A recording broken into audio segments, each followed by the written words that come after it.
Bonjour à tous et bienvenue à ce webinaire. C'est un véritable succès. Nous sommes plus de 200 à être connectés simultanément pour assister à ce webinaire intitulé tout simplement et en toute modestie, le futur du travail. En cette période, nous sommes en effet nombreux à nous poser la question des nouvelles organisations, des nouvelles attentes des salariés dans un monde qui se transforme brutalement avec l'aide des technologies et surtout face aux nouvelles contraintes économiques et sociales. Alors, quid du capital humain dans tout ce qui se passe?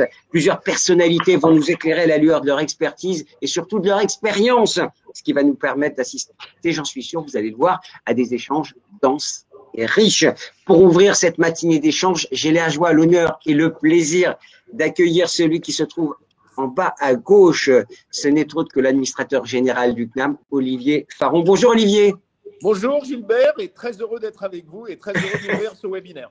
Merci de nous accueillir, merci d'avoir eu cette excellente idée avec le CNAM de ce thème pour ce webinaire. Alors pourquoi tout simplement le CNAM s'intéresse au futur du travail? D'abord, ce n'est pas simplement le CNAM, c'est aussi nos amis de Malakoff Humanis, et je les salue, ils sont présents d'ailleurs ce jour, et donc c'est évidemment avec eux. Alors le travail, je dirais que c'est le paradigme à la fois de la recherche, de l'expertise et ce que nous faisons au CNAM. Nous traitons tous les aspects du travail, nous traitons à la fois l'ergonomie, la sociologie, la psychologie du travail. Nous avons eu la chance d'intégrer un centre d'études sur l'emploi et sur le travail, qui est un programme transversal. Donc, je dirais que le travail, c'est le cœur de la réflexion, de l'expertise, de la recherche du conservatoire. C'est ce qui fait du lien entre tous les collègues et c'est notre ambition collective. Quel est le message pour les personnes qui nous regardent autour de cette idée de compétences, notamment qui vous est chère au CNAM et d'acquisition d'expérience? Vous l'avez résumé, cher Gilbert Alzoulet, dans votre introduction.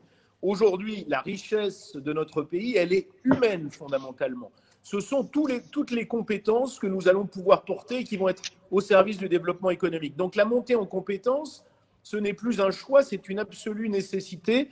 Et c'est ce qui permet à chacune et à chacun de pouvoir s'exprimer, de pouvoir avoir la carrière, avoir la vie qu'il souhaite, et aussi à l'entreprise, au territoire, de pouvoir se développer.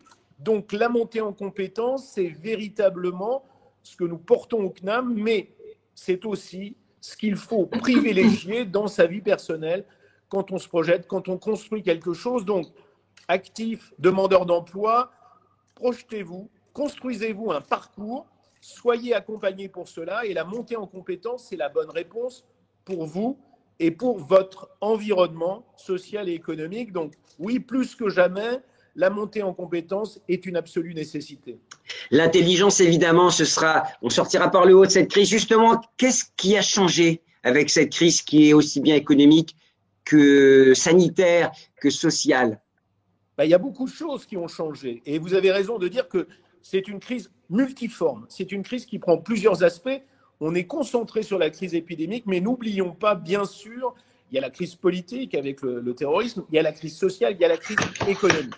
Qu'est-ce qui a changé? La première chose qui a changé fondamentalement, c'est bien sûr que beaucoup de nos activités ont privilégié un mode distanciel.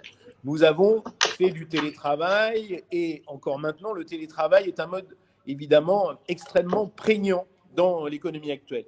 Le télétravail, c'est quelque chose qu'on avait évidemment prévu, mais qu'on n'imaginait pas se généraliser autant. Le télétravail, ça veut dire changer nos habitudes, prendre aussi, pour revenir sur les compétences, de nouvelles compétences, mais aussi imaginer un management du télétravail. Et là, il reste de grandes marges de progression. Et puis, qu'est-ce qui a changé?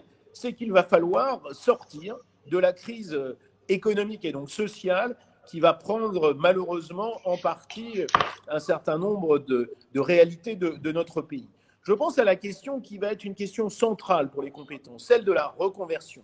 Prenons un actif dont malheureusement l'entreprise va connaître des difficultés. Il faut l'accompagner pour qu'il rebondisse. Ça veut dire quoi l'accompagner? Ça veut dire mesurer ses compétences, ça veut dire valider ses expériences et ça veut dire lui construire le parcours ad hoc qui lui permettra le vrai rebond. Dans le mot résilience, qu'on utilise beaucoup aujourd'hui, il faut chercher le mot rebond. Dans le mot relance, il faut chercher reconstruction. C'est toutes et tous ensemble, grâce, en imaginant un travail différent, que nous allons sortir de la crise que nous connaissons. Eh bien, tout est dit. On peut s'arrêter maintenant. Merci Mais non, beaucoup, Olivier. non. Mais non, on va pas s'arrêter. Mais parce que de toute façon, c'est maintenant que ça commence avec les fabuleux invités que vous avez choisis, Voilà. cher Gilbert Azoulay. Donc, encore une fois, et je conclurai sur ça, merci aussi à Newstank et Newstank RH en particulier, mais merci à Newstank de nous accompagner et de bien vouloir travailler avec nous. C'est du plaisir et du bonheur. Merci beaucoup, Olivier. À très bientôt. Allez, on va commencer. On va rentrer tout de suite dans le vif du sujet avec nos 3 intervenantes pour l'occasion. Nous avons le plaisir et la joie d'avoir 3 expertes. Anne-Sophie Godon, directrice innovation chez Malakoff Humanis. Vous enseignez aussi au CNAM, puisque vous êtes en charge de la chaire qui associe et le CNAM et Malakoff Humanis notamment. C'est ça, Gilbert. Alors à côté de vous, Cécile Dejoux, professeure des universités au CNAM et responsable de la filière des formations RH. Cécile Dejoux, que l'on connaît bien aussi dès qu'on parle digital numérique, on fait appel à elle. Bonjour Cécile. Bonjour.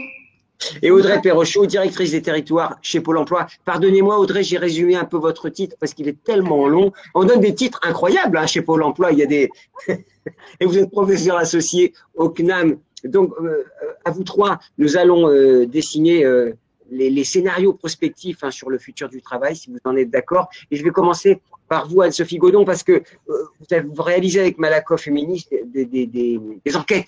Souvent, il y a une très belle enquête qui a été proposée. Et la première question est pour vous, puisque vous avez suivi l'après-crise, le premier confinement, je dirais, en quoi la crise a été un accélérateur sur le champ du travail pour les salariés, les managers et les dirigeants, au regard des premiers chiffres que vous avez eus. Je crois que le premier élément auquel on pense de manière assez spontanée, d'ailleurs Olivier Faron l'a évoqué, c'est évidemment le télétravail. Et il faut se rendre compte qu'entre décembre 2019, donc il y a 1 an, et puis et bien maintenant, on est passé d'à peu près 1 salarié sur 3 qui télétravaillait à 1 salarié sur 2 qui a découvert le télétravail ou qui le pratiquait avant. Donc, je crois que le premier élément auquel on pense, c'est évidemment ça, c'est évidemment le télétravail, avec peut-être à la fois des éléments qui ont été perçus comme étant très positifs, notamment d'ailleurs sur le volant des compétences. Un quart des salariés nous dit avoir appris pendant cette crise, donc soit appris évidemment dans l'usage du digital, mais aussi finalement profiter de ce temps pour se former. Donc, un premier effet bénéfice sur les compétences. Un deuxième sur l'autonomie. Je crois que on le verra, c'est vraiment une attente forte des salariés et donc ils disent d'ailleurs avoir gagné en autonomie. Une qualité de vie au travail aussi qui s'est améliorée pour beaucoup. Donc ça, c'est les principaux éléments positifs, mais peut-être de l'autre côté aussi des points d'attention dont on parle beaucoup, c'est d'une part ce phénomène d'isolement. Et là, je crois qu'on voit bien d'ailleurs en décembre que les salariés en ont peut-être un peu plus marque qu'avant. Donc, un phénomène d'isolement, un phénomène d'empiètement de la vie pro sur la vie perso, à la fois au plan physique, parce que on vit, on travaille dans les mêmes endroits et on n'a pas tous la chance de pouvoir s'isoler. Mais on a aussi des temps de vie qui se sont mélangés. Et puis, peut-être aussi un sujet qui est cher au CNAM, les troubles, les fameux troubles musculo-squelettiques, parce que moins d'un salarié sur 2 a un espace de travail correct pour télétravailler. Ça veut dire finalement qu'on risque de voir aussi apparaître des troubles musculo-squelettiques en lien avec ce télétravail. J'avais une anecdote d'ailleurs, je discutais avec quelqu'un qui me disait dans une grande entreprise, on avait donné une petite prime pour les aider pour le télétravail et c'était un fauteuil qui s'était acheté les gens principalement. Donc voilà. on voit bien qu'il y a un lien. On parle rapidement des risques psychosociaux qui ont émergé. Anne-Sophie, vous en parlerez tout à l'heure.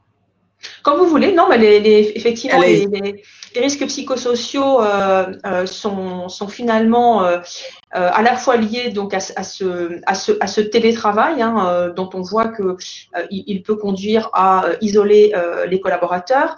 On a aussi un phénomène d'augmentation de la charge de travail. On voit que les salariés qui télétravaillent ont tendance à finalement augmenter à la fois l'amplitude horaire, mais aussi la quantité de travail. Voilà, et ça se traduit d'ailleurs concrètement dans les arrêts maladie, puisqu'entre janvier et septembre, le nombre de salariés qui s'est arrêté pour une raison psychologique a doublé. Donc, on a 2 fois plus de salariés au mois de septembre qui sont arrêtés pour raisons psychologiques. Alors, il faut aussi évidemment intégrer la peur, l'inquiétude envers le contexte économique, l'emploi, le risque de se voir finalement, enfin le risque de tomber malade. Donc, à la fois des éléments liés au travail, mais aussi évidemment des éléments liés au contexte. Vous parliez dans votre étude des sujets rapidement qui peuvent être contrebalancés, notamment par la possibilité d'être plus autonome et puis d'être plus utile peut-être. Voilà, donc effectivement, là, on vient de voir un peu les facteurs, on va dire, pathogènes. Maintenant, il y a quand même aussi des facteurs de protection. Donc, effectivement, l'autonomie, qui est un facteur très important. Le fait d'apprendre des choses, apprendre, je crois que c'est extrêmement important. Apprendre tout au long de la vie, c'est absolument clé et c'est pas ici, au sein de cette enceinte du CNAM qu'on va me contredire. Et puis cette flexibilité qui est très importante. Je crois que les salariés français aspirent à pouvoir s'organiser de manière beaucoup plus flexible. Donc tout ça constitue évidemment des facteurs de protection contre les risques psychosociaux. Ouais, on en parlera tout à l'heure. La prochaine table ronde, vous verrez notamment la DRH adjointe. Elle me reprendra s'il était là sur la profondeur hiérarchique. Ça reboucle un peu avec c'est un thème qui émerge. Cécile, quels sont les éléments clés de la transformation que vous avez identifiés et qui préfigurent peut-être le monde de demain? On coupe le micro pour les autres. Bonjour à toutes, bonjour à tous. Je suis ravie d'être parmi vous et puis vraiment un grand merci au CNAM à Newsstand d'organiser ce webinaire et un grand merci à Malakoff Médéric avec qui, et grâce à qui on peut justement mener des enquêtes, observer et puis réfléchir sur toutes ces questions pour créer de la connaissance. Donc, ce qu'on observe en fait dans les entreprises aujourd'hui, c'est 2 éléments. Déjà le fait que cette crise, cette pandémie, c'est un game changer. C'est un game changer, ça veut dire quoi? Ça veut dire qu'en fait, il y a des attitudes extrêmement différentes suivant les entreprises, suivant leurs dirigeants, suivant leur culture, suivant les secteurs d'activité. On n'est pas dans une uniformisation. On voit apparaître en fait 3 grands axes. Des entreprises qui ont décidé d'utiliser la pandémie pour complètement se transformer. Et c'est Microsoft qui, hier, le DG de Microsoft qui disait qu'en fait, ils observent une accélération de 5 ans en 5 mois. Dans l'utilisation des outils et dans la transformation. Donc ça, c'est vraiment un game changer. Donc vous avez des entreprises qui ont décidé de se mettre au travail collaboratif, de se mettre au management à distance, d'encourager de nouvelles pratiques de travail, justement parce que le télétravail nous fait reconsidérer la confiance, l'engagement, le développement des talents, etc. Ça, c'est un premier groupe. Ensuite, il y a un deuxième groupe d'entreprises. Ce sont des entreprises qui, elles, veulent retourner comme avant. Et ça, il y en a de plus en plus. Et elles disent, regardez, les gens, ils sont fatigués du télétravail, on a besoin de se retrouver, etc. Et la grande question, c'est pas qu'elles veuillent le retrouver comme avant, parce que de toute façon, c'est un jeu d'élastique, ça sera nécessaire, mais c'est est-ce qu'elles vont se transformer et ensuite, dans le temps, retourner comme avant, ou dans le temps, est-ce qu'il y aura donc un changement, même s'il est, moins conséquent que le premier groupe, mais est-ce que ce changement, il va pouvoir perdurer? Et ça, c'est intéressant parce qu'en fait, vous avez des entreprises qui ont du mal parce que le télétravail a été mal vécu, parce que le management à distance n'a pas été accompagné, etc., à vouloir vivre cette transformation. Et puis, il y a un troisième groupe d'entreprises, et ça, c'est très intéressant, c'est celles qui vont faire du 50-50, vont utiliser donc la pandémie pour reconsidérer leurs locaux, faire des tiers-lieux un nouvel espace de travail et faire qu'en fait, le digital ne soit pas à la maison, mais soit dans des lieux partagés qui ne sont pas non plus le bureau et le siège ou les anciens lieux de travail. Et donc, vont réingénierer en fait leur mode à la fois physique et leur mode managérial. Donc, en gros, Pour nous, hein, on a 3 types de management. Le management pour les premières, qui va être donc vraiment celles qui vont totalement se transformer, qui est un management à la pagaie. On va un coup à droite, un coup à gauche, et en fonction du contexte, on réajuste et on n'a pas peur de dire qu'en fait, on s'est trompé et qu'on revient sur ce qu'on a dit. C'est le management à la pagaie. Un deuxième type de management pour celles qui veulent retourner comme avant, c'est du management séquencé. Ok, j'ai été forcée d'être en télétravail, maintenant je vais être donc en retour bureau, et puis petit à petit, bien, je vais me réinventer. C'est un management séquencé. Et un troisième type de management pour les tiers-lieux, ceux qui se réinventent, c'est ce qu'on appelle le management phygital. Et c'est tout le sujet. Comment est-ce que je vais engager à la fois en physique et à distance des personnes qui peuvent dans la même tour être dans des bureaux à côté, mais qui ne seront pas dans le même bureau et avec qui on va travailler, et puis des personnes qui seront dans un pays très très éloigné. Et ce management digital, c'est tout l'objet de notre futur MOOC que l'on fera donc bien sûr au sein du CNAM. Bon, mais vous êtes formidable. Le MOOC, le fameux MOOC de Cécile Desjous, qui avait eu la timbale, hein, si j'ai bonne mémoire, en termes de fréquentation, hein, sur l'entrepreneuriat. Tout à fait. Une parenthèse. Vous n'avez pas parlé d'une catégorie d'entreprises, puisque j'ai préparé avec vous. C'est les entreprises qui pensent qu'on va revenir à la situation d'avant. Et celle-là, évidemment, c'est un sujet. Oui, ben, c'est très réconfortant mentalement de se dire qu'en fait, il y a des balises de stabilité vers lesquelles on va pouvoir revenir, mais c'est impossible. C'est impossible. La transformation numérique était déjà engagée avant la pandémie. Il y avait différents types de maturité. Avec la pandémie, il y a donc ce game changer qui fait que de toute façon, on est en transformation, et la transformation, elle s'accélère, et elle va prendre en fait, si on continue, 3 grands volets, cette transformation. Une transformation sur les basiques. Comment en management, il va falloir décider, manager les talents et bien sûr motiver différemment. Une transformation sur les compétences dites de transformation, hein, l'agilité, le design thinking, les compétences collectives, et puis bien sûr l'IA et la culture data. Et puis, le troisième groupe, ça va être les compétences qui sont liées à l'incertitude qui va se pérenniser. Et là, pour nous, il y a vraiment un champ qui est autour de ces compétences sur comment la réunion va de plus en plus disparaître pour devenir un champ du feedback, comment en fait on va devoir développer des compétences de centrage pour réapprendre à maîtriser, à prendre le pouvoir sur son attention, sa mémoire, sa gestion du temps, bien sûr son énergie, et réinventer des interactions sociales en mode digital, etc. Donc ces 3 champs, les basiques, les compétences de transformation et les compétences liées à l'incertitude, qui devient la nouvelle norme, le nouveau normal.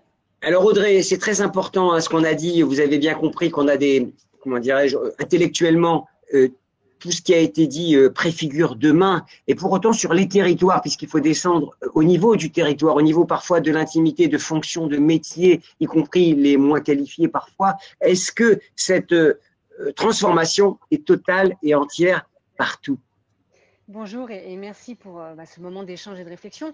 La transformation, elle est là, on l'a vu, on ne reviendra pas derrière, on est dans une phase. Après, ça sera pas linéaire. Enfin, on le sait, Nassim Taleb a contribué à vulgariser cette approche. Donc, on va arriver à des vitesses et à des densités, Cécile Desjous le disait à l'instant, qui sont différentes d'une entreprise à l'autre, d'un individu à l'autre, d'un territoire à l'autre.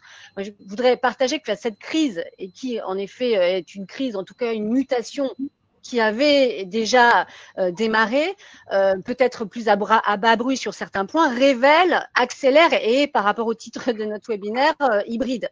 C'est-à-dire que elle révèle en fait le fait que l'appétence d'un certain nombre d'individus, d'entreprises aussi, a changé de donne et a passé à un mode en effet plutôt distanciel, digital ou autre, en tout cas à casser, à interroger une certaine unité de temps, unité de lieu, comme on disait avant dans le théâtre, hein, pour le mode de production de biens et de services. Ça, on le voit bien, nous, par exemple, dans les entreprises qui déposent des offres à Pôle emploi ou des demandeurs d'emploi qui candidatent. La question de est-ce que je peux travailler à distance? Voilà, j'habite à 300 kilomètres, mais j'ai des ressources rares, voilà, qui peuvent intéresser ces entreprises. Donc, on voit qu'on est au tout début, c'est évidemment trop tôt pour donner tenir des propos sérieux, mais il y a quelque chose qui peut se passer et qui peut, pour le coup, apporter de l'agilité dans un marché du travail. On pouvait un peu le déplorer il y a quelque temps, où maintenant devient au moins intellectuellement, mentalement envisageable des points qu'on ne s'était pas permis en fait de lever jusqu'à présent. Donc ça, c'était le premier point.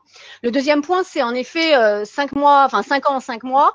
Nous, on l'a vu, je vais vous donner un chiffre assez clair sur l'accélération de la bascule en distanciel. On l'a vu pour le mode de travail, mais on le voit aussi pour le mode de formation. Évidemment, le CNAM, tous les organismes de formation ont fait une bascule immédiate quasiment. Enfin, c'est assez phénoménal ce qui s'est passé. Il se trouve que l'État avait lancé un marché national pour les demandeurs d'emploi 100% à distance, que Pôle emploi porte pour le compte du plan d'investissement et compétences. Il devait démarrer en avril, on l'a fait démarrer un mois avant, donc il a démarré fin mars. On avait prévu 5000 entrées pour ce marché parce qu'on s'était dit, oulala, tout ça va aller doucement. On va arriver à 15 000 à la fin de l'année. Là, dans quelques semaines, on a donc augmenté 3 fois tellement il y avait de l'appétence et les gens, les demandeurs d'emploi aiment et réussissent. Donc voilà, on voit que c'est des dimensions-là. Et puis, on voit qu'il y a aussi de l'hybridation. Alors là, sur un croisement de mon expérience Pôle emploi et des éléments au titre du CNAM, c'est que les systèmes qui structurent une entreprise sont à interroger, bousculer.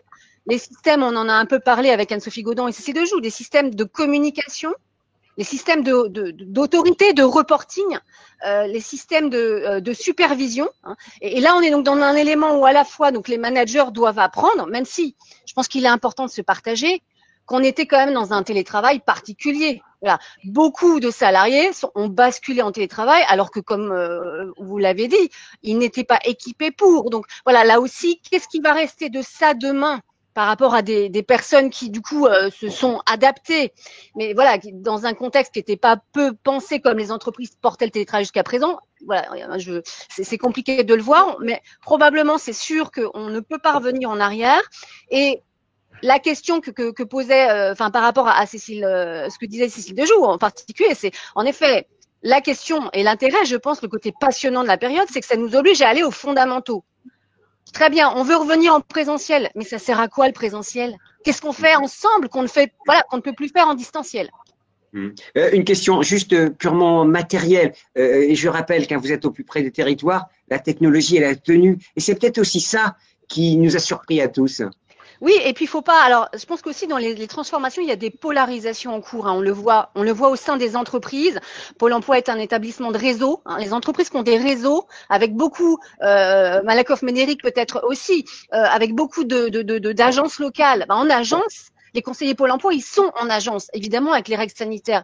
Mais toutes les structures support ont basculé en télétravail. C'est compliqué à gérer ça en termes de direction générale et de management.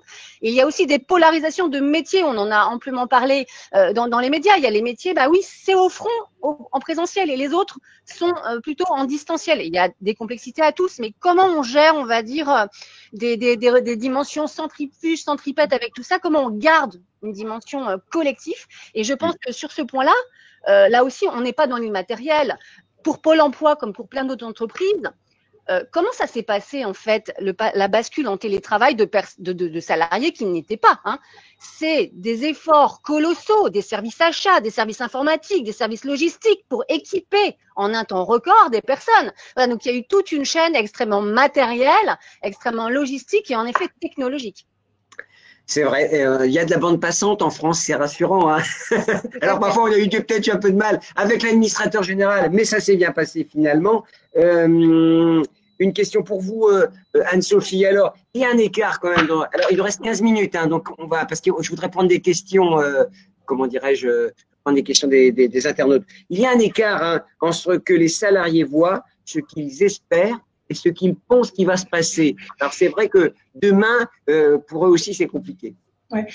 Alors effectivement, on a interrogé les salariés du secteur privé au mois de septembre et on leur a notamment demandé, en ce qui concerne le travail, qu'est-ce qu'ils voient comme évolution souhaitable et qu'est-ce qu'ils voient comme évolution probable. Donc là, on voit qu'il y a quand même un énorme gap parce qu'il y a énormément d'attentes, mais finalement, cette perception que ça va pas se passer comme ça. Donc par rapport à ce que Cécile évoquait, eh bien, les salariés sont en attente d'un management basé sur la confiance, un management plus encourageant, un management qui laisse une place à l'initiative, à la coopération. Donc ça, c'est la première chose. Et ça, ils nous disent, on attend ça, mais on pense que ça va pas arriver. La deuxième attente, on l'a évoqué tout à l'heure, c'est de la souplesse et de la flexibilité. Les salariés, ils veulent pouvoir gérer leur temps, gérer leurs horaires aussi, mais aussi gérer les espaces. C'est-à-dire cette forme d'hybridation dont on parle depuis le début, là, c'est une attente extrêmement forte. Et ça aussi, hein, c'est souhaitable, probabilité assez faible. Le troisième élément, Cécile l'a évoqué, c'est le travail collaboratif et participatif. Ça aussi, pareil, on attend ça, mais on a le sentiment que en moyenne, ça va pas se passer comme ça non plus. Voilà. Donc finalement, si on regarde ce qu'évoquait Cécile, je crois que les salariés sont conscients de ces transformations. On voit qu'on a probablement des rythmes différents, mais en moyenne, parce que ces études elles donnent la moyenne, en moyenne, on voit qu'il y a finalement beaucoup d'attentes et peut-être un peu moins de perspectives perçues par les salariés.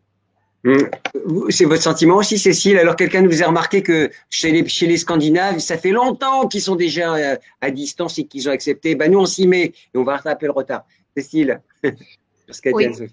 Oui, je trouve que l'étude que présente Anne-Sophie est passionnante parce que c'est très important comme ça d'avoir des études à chaud. Et c'est très important, en fait, d'être dans le test and crash, c'est-à-dire, en fait, essayer et faire de cette étude, quelque part, un POC, enfin, un univers pour essayer de changer les choses. Ce qui doit changer aujourd'hui, c'est, en fait, le management. C'est pas, en fait, l'attitude des salariés, puisque les salariés, ils sont dans des pratiques de travail qui leur ont été imposées par la pandémie, par la distance, etc. C'est pas la direction et les grands stratèges qui de toute façon sont là pour sauver l'essentiel et sont là en même temps pour piloter à vue. Donc, on est aujourd'hui à un nœud pour le management. Il faut monter en compétence les managers sur justement un management à distance, un management figital, un management lié à l'incertitude pour les rassurer, pour qu'ils comprennent qu'en fait, il reste des rouages qui sont indispensables, mais qu'ils doivent lâcher prise s'ils veulent faire mieux. Or, c'est très difficile aujourd'hui d'être un manager. D'abord parce que c'est vous qui, êtes en tension vis-à-vis de la crise, vis-à-vis des résultats, vis-à-vis, en fait, comme l'a dit très bien Audrey Perruchon, de tout ce qu'on doit faciliter. On doit mettre des ressources à disposition de ces équipes, mais c'est pas dit qu'en fait, on les ait. Donc, en fait, ils ont à la fois un rôle psychologique, un rôle de supply chain humaine et en même temps un rôle, j'allais dire, de business très important puisqu'ils doivent faire en sorte que l'essentiel soit sauvé. Donc, ces managers, il faut absolument les accompagner sur leur nouveau rôle, leur rôle qui est indispensable pour l'entreprise, mais en même temps, ce rôle, il faut le créer. D'où l'importance des études, comme l'a fait Malakoff, Médéric et Anne-Sophie l'a présenté, c'est que ces études, ça doit être un moment, ça doit être une agora pour discuter le nouveau management dans ce new normal qui est l'incertitude. Donc, Audrey, et des espaces d'agora avec des études qui sont bien argumentés, expliqués, qui sont en fait des moments de recréer et repenser. Et voilà, c'est là, à mon avis, que se trouve toute l'intelligence collective de l'organisation. Le management est en cause et sur les grandes entreprises, on le sent bien, c'est évident.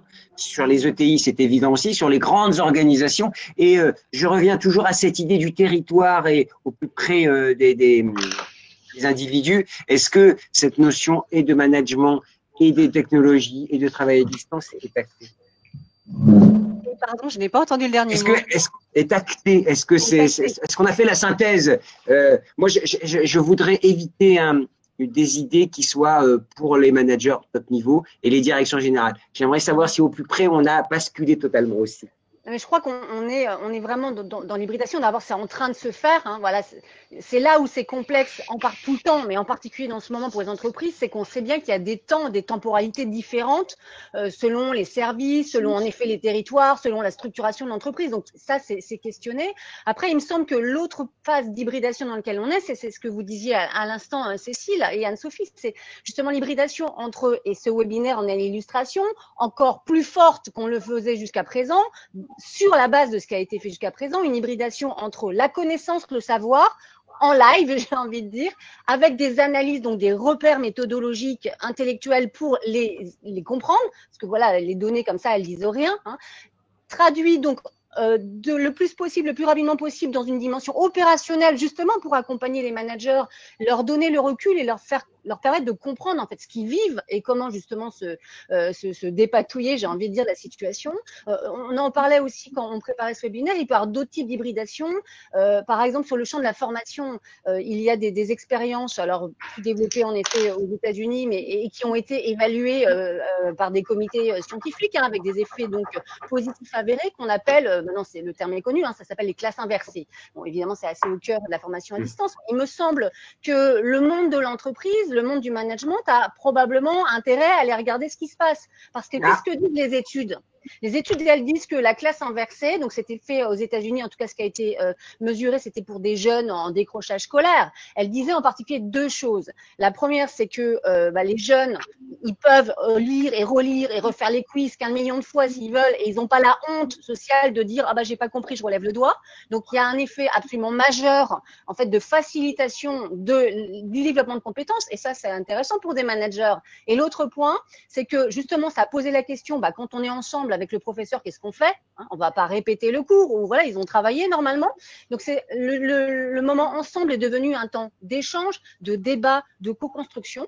Et le professeur, à cette occasion, ce que disaient les études, c'est qu'en fait, il discernait mieux les jeunes, les élèves qui n'arrivaient pas à suivre. Ils le voyaient dans leur manière d'intervenir ou pas dans le débat. Et comme c'était un débat généralisé, ceux qui parlaient pas, là, ils se voyaient, contrairement quand ils étaient au cours de la classe. Donc là, c'est pareil, probablement. Il y a quelque chose à apprendre et à penser pour les managers. Et il me semble, on l'a vu, on en parlait tout à l'heure, que les modes de relationnel, de supervision vont changer. Il faut, quelque part, on va revenir à du Mintzberg dans ce qu'il appelle la structure simple, même dans des grandes entreprises. Même moi, à Pôle emploi, pendant le confinement, qu'est-ce que j'ai fait ? J'ai appelé. J'ai fait des Skype inter-individuels. Donc, il y a paradoxalement une dimension beaucoup plus individuelle qui s'est développée. On est aussi en situation de crise, donc il faut être précautionneux, il ne faut pas faire de généralité. Mais je pense qu'il y a ces éléments-là qui peuvent apparaître et que le management donc a intérêt, et là, à toutes les lignes de l'entreprise, à regarder ce qui se fait de côté de la EdTech, beaucoup du côté de la formation d'ailleurs, qui probablement est un des secteurs qui a de la réflexion et de la pratique d'avance, pour voir comment justement il peut articuler des moments où donc il co-construit, il renforce la cohésion d'équipe, où il peut être plus affûté pour, on dit à Pôle emploi, faire plus pour ceux qui en ont le plus besoin, se concentrer sur les salariés qui ont des risques et utiliser toutes les technologies, les cobots, etc. Ben oui, mais ça élargit le champ de notre échange. Audrey, merci beaucoup. Il nous reste 5 minutes. Et on a des questions. Anne-Sophie et Cécile, je voudrais vous poser une petite question. Dans 10 ans, vous les voyez comment? Qu'est-ce qu'il faudra développer? Comment se fera par exemple l'équilibre du perso-vie pro selon vous? En 1 minute 30 après Cécile. Ouais. En tout cas, nous, ce qu'on peut voir, et ça, c'est pas une étude, mais c'est plusieurs études, c'est qu'on voit quand même monter un sujet qui est très important, qui est celui de l'équité du partage de la valeur. Ça, je crois que ça va vraiment devenir très, très important. Il y a un deuxième sujet qui est très important, qui est effectivement cette question de l'articulation entre vie pro et vie perso. Ça, je crois que là, on a franchi, on avait déjà, mais là, on a franchi un pas de plus.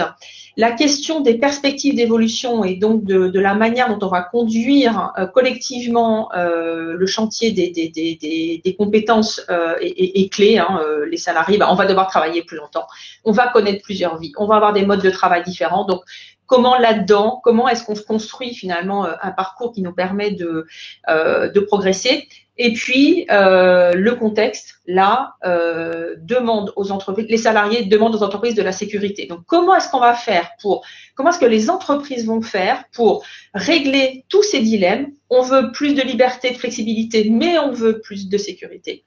On veut être impliqué dans les décisions, on veut plus d'équité, on veut plus de partage de la valeur, mais dans le même temps, on a conscience que le contexte économique est plus difficile. Donc, on est dans un monde de paradoxes et il va falloir que les entreprises et les managers arrivent à régler tous ces paradoxes. Et ça va. D'ailleurs, on a une question après, avec cette période de télétravail massif et dans cette organisation hybride. Comment créer quand même ce collectif? Ce sera une question aussi. C'est une question qu'on m'a posée, hein, je vous la pose. Hein. Ouais. Cécile, tu veux peut-être compléter Ah bah oui, Cécile. Bah oui, Cécile. Alors, Cécile. Bah oui, Cécile.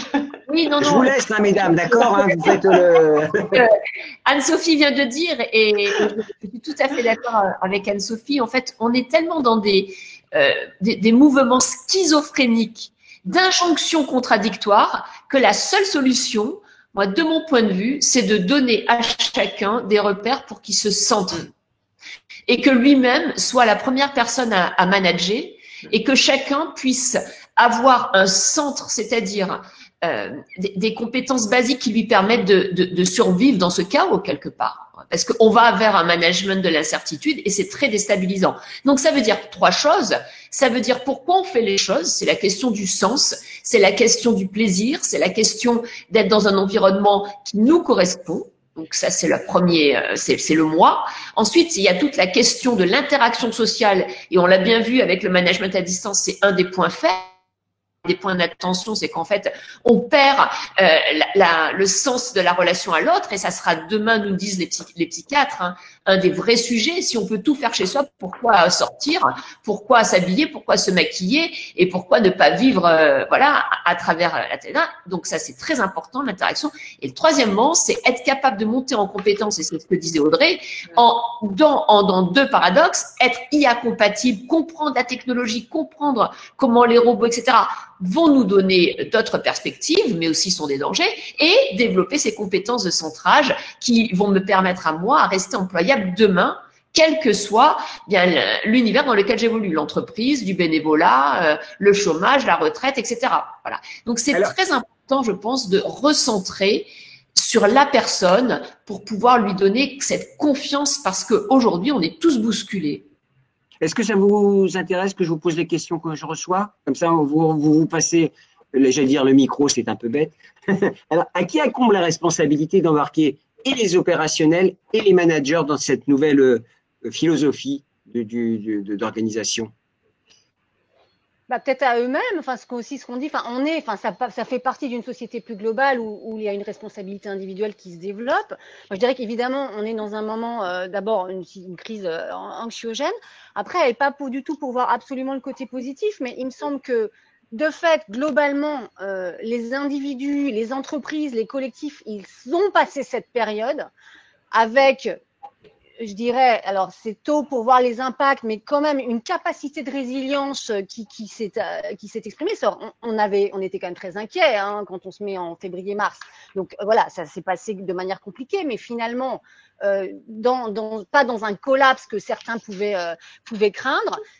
Il me semble qu'il y a un point important et qui peut-être peut nourrir ce que disait Cécile à l'instant, c'est que le fait de ce télétravail non prévu a fait rentrer les relations professionnelles dans une certaine intimité personnelle et relationnelle. Alors maintenant, il y a Teams, là, des fois qui met, pardon, faut pas mettre, voilà, mais globalement, bah, là, on voit, vous voyez derrière, enfin, donc il y avait des fois les chats qui passaient, enfin bon, il y a plein d'anecdotes. Hein. Les enfants! Exactement. Et je pense que c'est très positif parce que par rapport à cette dimension qu'on disait de notre relation managériale à construire et de ce risque hein, de virtualisation et de déréalisation, il y a quelque chose qu'on a peut-être touché là. Alors, les managers, c'est compliqué hein, parce qu'ils ont aussi été confrontés, il fallait qu'ils gèrent ça, puis des collègues qui ne fonctionnent, enfin, qui allaient pas bien, quoi. Voilà, moi, par exemple, il y a des moments, j'avais des réunions, je rentrais dans le salon des collègues, donc on se mettait pas en vidéo tout le temps, mais je pense que tout ça porte en soi quelque chose de réinterroger et réactualiser les relations professionnelles. En tout cas, il y a un très joli tapis chez vous. Cécile, j'ai une question de Anne Rodier. Madame Dejoux, pourriez-vous nous donner des exemples de compétences de centrage? Oui, donc je viens de lui répondre. En fait, c'est tout un travail de recherche. On a écrit de nombreux articles tout à fait disponibles et ça sera donc l'un des axes du prochain MOOC. En fait, c'est prendre le pouvoir sur tout ce que l'IA nous vole. Notre attention, notre mémoire, la gestion de notre temps, puisque demain, on va pouvoir avoir du management par notification à la Uber, où on va vous dire, il vous reste une demi-heure dans votre agenda, faites ci, faites ça avec telle personne. Développer sa curiosité, très important, et savoir où puiser sa propre énergie. C'est ça les 5 compétences de centrage. Et on développe ça avec des spécialistes de ces thématiques.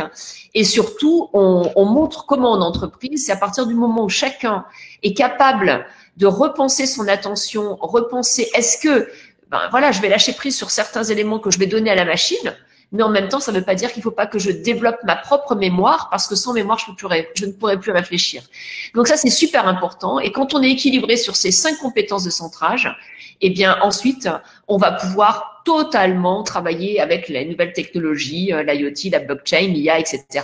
On va pouvoir co-créer, lâcher prise et se réinventer sur des nouvelles compétences. Mais si on n'a pas ça, compte tenu de ce qu'on vit aujourd'hui, en fait, pourquoi avoir confiance en soi? C'est la base de la propre confiance en soi. C'est du soft skill, hein. C'est ça, quand on parle de soft skill, on est en plein dedans. Alors, j'ai horreur de ce terme, parce que pour moi… Mais non, mais vous avez dit game changer, tested crash, et je me suis dit, je vais faire mon anglicisme à moi. Vous avez raison. Donc, c'est des soft skills, voilà, si vous voulez.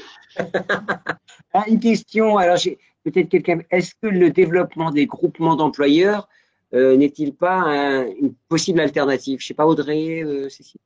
Oui, enfin, bien malin qui pourrait le dire, comme on dit, mais en effet, je alors, pense rappelez, que qu'est-ce qui se cache derrière cette question? Moi, en tout cas, ce que j'en comprends, c'est des reconfigurations. Enfin, on a parlé de reconfiguration potentielle là au sein des entreprises, mais c'est aussi dans le tissu économique. Et on va peut-être, voilà, attention prospectiviste, hein, c'est compliqué. En tout cas, je n'en suis pas une, mais on va peut-être vers aussi un univers plus du territoire et du méso. Enfin, entre le macro et le micro, hein, avec que ça soit les imprimantes 3D ou autres, il y a des choses qui sont pensable maintenant dans les territoires avec des modules. Enfin, on est dans une pensée un peu modulaire. C'est ça un groupement d'employeurs quelque part. Hein. Ce sont des personnes des employeurs, des acteurs économiques qui se mettent ensemble pour, je dirais, donner un continuum entre des besoins de production qui sont justement individuellement morcelés. Et donc quelque part, c'est de faire plus ensemble, hein, comme on dit, 1 + 1 = 3 dans ce cas-là, plus ensemble pour préserver la capacité de production des employeurs dans un intérêt partagé, bien compris, avec des salariés, hein, en tout cas des personnes qui ont des profils de compétences, qui peut avoir aussi d'autres formats contractuels et ça c'est évidemment très précieux dans les territoires. D'ailleurs, on le voit sans parler de groupement d'employeurs, il y a beaucoup d'entreprises, peut-être que Anne-Sophie Godon, vous avez eu l'expérience plus sur ce sujet-là, où des entreprises actuellement sont en train de réfléchir à des partages de salariés, hein, pour justement gérer le fait qu'à un moment donné, il y en a une qui est dans le creux un peu de la production, mais l'autre qui est en tension, et garantir l'accès aux compétences et la sécurité, un peu flexi-sécurité quelque part. Anne-Sophie, un mot, parce que vous avez étudié tout ça. Ouais, je pense que c'est absolument clé et je pense que ça répond effectivement d'un côté à l'attente des collaborateurs et c'est pas d'ailleurs un phénomène nouveau parce que je crois me souvenir que déjà en 2019, on avait quand même 10% des salariés qui avaient 2 employeurs.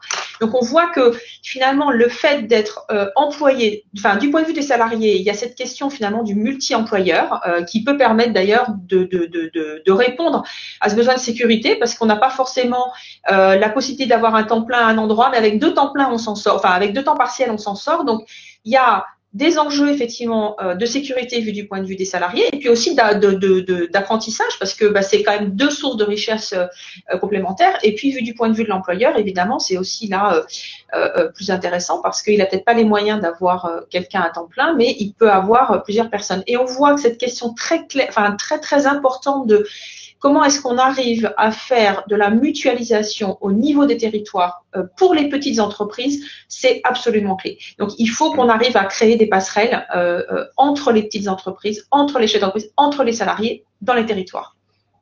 Audrey, un petit pic qu'on envoie à Pôle emploi, on envoie toujours à Pôle emploi, vous avez remarqué. Hein.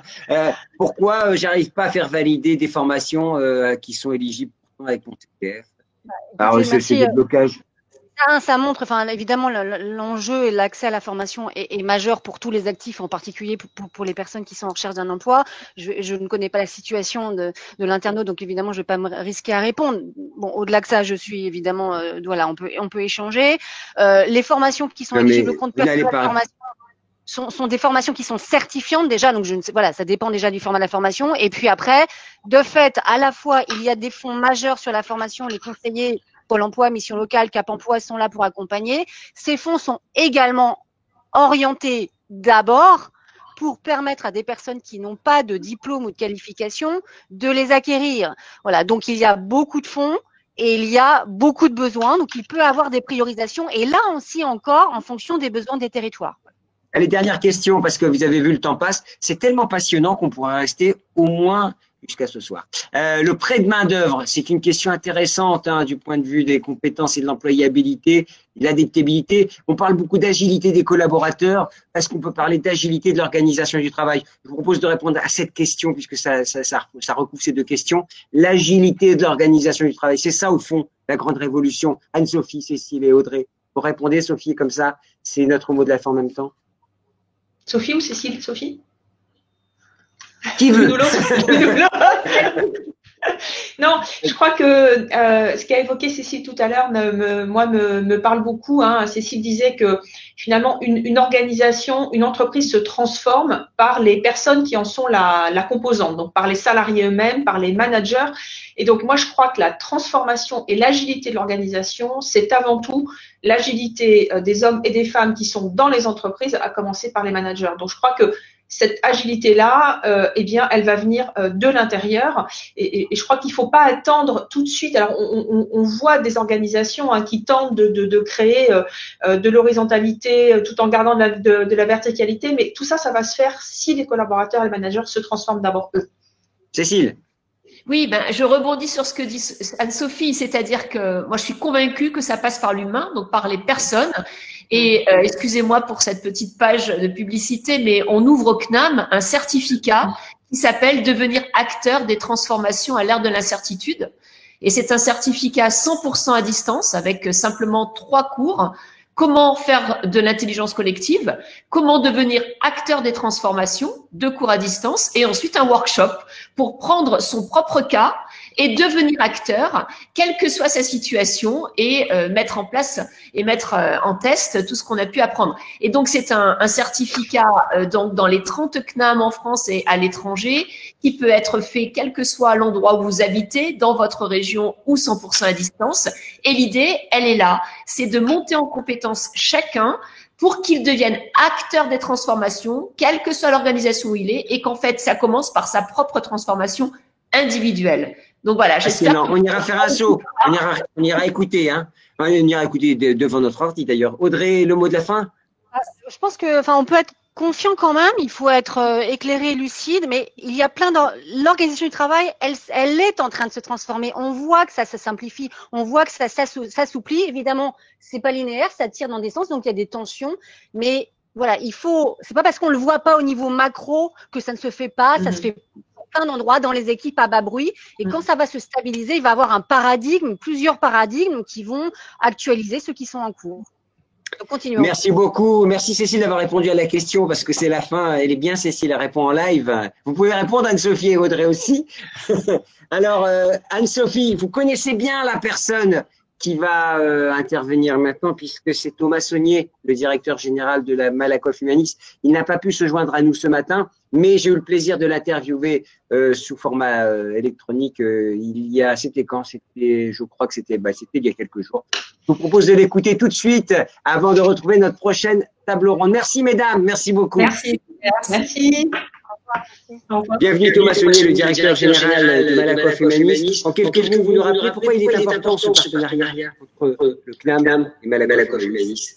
Notre activité principale, c'est la retraite complémentaire et l'assurance de personnes, mais on voit notre métier pas uniquement en tant qu'opérateur de retraite complémentaire ou d'assureur, mais d'aller au-delà et de proposer des services, de proposer de l'action sociale, de l'expérience client à nos clients, qui sont les entreprises et les salariés de ces entreprises. Et ça nous amène donc à développer un certain nombre de projets, de propositions de valeur pour nos clients autour de la qualité de vie au travail, de la santé au travail, de l'absentéisme, autour des nouvelles formes de travail qui se développent, et puis aussi autour de la vulnérabilité des salariés. Et puis on a bien évidemment besoin de faire un travail prospectif pour imaginer les solutions à proposer dans le futur, et c'est comme ça que on est amené tout naturellement à travailler avec le CNAM Et le CNAM est devenu un partenaire naturel de Malakoff Humanis. Alors, dans un premier temps, ça a été la chaire entreprise et santé, et puis cette chaire qui s'est étoffée aussi avec un certain nombre de travaux complémentaires autour du management, à l'heure du digital, autour du développement durable au sein des entreprises, et puis aussi autour de la gestion de l'innovation. Alors, quelles sont les évolutions probables, selon vous, sur l'organisation du travail, et quelle est votre vision du futur du travail? C'est le thème de notre webinaire. Tout à fait. Alors, on va peut-être pas être exhaustif, mais j'ai retenu trois points qui me paraissent essentiels. Le premier point, c'est bien sûr de plus en plus de digitalisation, et la crise du Covid le montre, avec la mise en place quasiment de façon radicale pour certaines entreprises comme la nôtre, du télétravail. 15 jours après le début du confinement, on était 97% en télétravail chez Malakoff Humanis. Donc ça, je pense que c'est un premier item. Le deuxième item, c'est le besoin de sens de plus en plus des collaborateurs, des salariés des entreprises. Quel est le sens de mon travail? Quel est le sens de l'action de l'entreprise? Et ça, c'est absolument un déterminant essentiel. Et puis le troisième point, on y est très sensible, c'est la vulnérabilité des salariés que, je crois, les entreprises prennent déjà en compte, mais devront prendre encore de plus en plus compte dans les mois et années à venir. Imaginons quand même qu'il y a 55% des salariés, plus de 1 sur 2, qui se dit en situation de vulnérabilité, que ça soit d'ailleurs pour des raisons professionnelles ou des raisons personnelles. Et je crois que ça rentre dans les déterminants d'une entreprise dans le futur. En quoi ces questions que vous évoquiez vous impactent-elles en tant que groupe de protection sociale, et quels sont les impacts sur les offres que vous proposez? Alors, on est un groupe de protection sociale, comme vous le dites, donc on est non lucratif, et pour autant, on ne cherche pas forcément à perdre de l'argent, mais à être efficient pour le mettre au service de nos clients, au travers de trois actions que j'ai pu citer tout à l'heure. La première, c'est la santé et la qualité de vie au travail, et puis l'absentéisme qui peut exister, et c'est quand même un paradoxe dans notre pays que, alors qu'on n'a jamais autant travaillé sur la qualité de vie au travail, et pour autant l'absentéisme, et notamment l'absentéisme long, augmente. Ça, c'est le premier point. Le deuxième, on travaille beaucoup, et notamment avec vous d'ailleurs, sur les évolutions des modes de travail qui, du coup, vont impacter les entreprises et leurs salariés. Et puis le troisième point, on l'a cité, c'est la vulnérabilité des salariés.